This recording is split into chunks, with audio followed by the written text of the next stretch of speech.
Shkolla Shqipe Alba Life, ambasadori i Kombit për 16 vjet rreth flamurit të përbashkuar. Shkolla Shqipe Alba Live, ambasadori i Kombit, thuhet në gjithë lagjet e New Yorkut festuar me madhështi ditën e shenjtë të flamurit. Për shkak se javën tjetër në fundjavë shkollat publike janë mbyllur, nga sa është dita falënderime, e festuan ditën e flamurit me pas shkollës një javë më parë.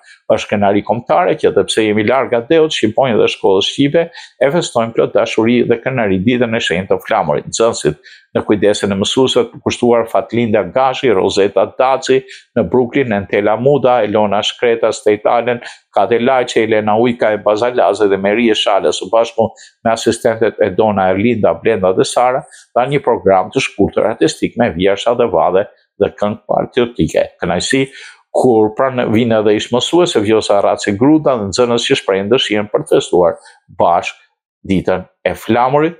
Në çdo shkollë u ngrit flamuri shqiptar. Shkollat u mbushën plot për plot nga gumzhitja dhe cilësorimet e nxënësve që erdhën me dashuri dhe pasion në shkollën shqipe Alba Live dhe natyrisht ky është një bashkëpunim i frikshëm mes mësuesve, nxënësve dhe bordit të shkollave, se gjithnjë kanë organizuar aktivitete dinjitoze me nxënës që recitojnë poezi patriotike, vallëzuan valle tradicionale të mrekullueshme në Brooklyn, në Bronx, grupet e valleve interpretuar miqësisht drejtimin e asistencëve Blenda, Dona dhe Linda, ndërkohë që Njusha Xhidia interpretoi këngën e dashur dhe shqiptar Mora, fjalë kushtuar heroit legjendar Adem Jeshare.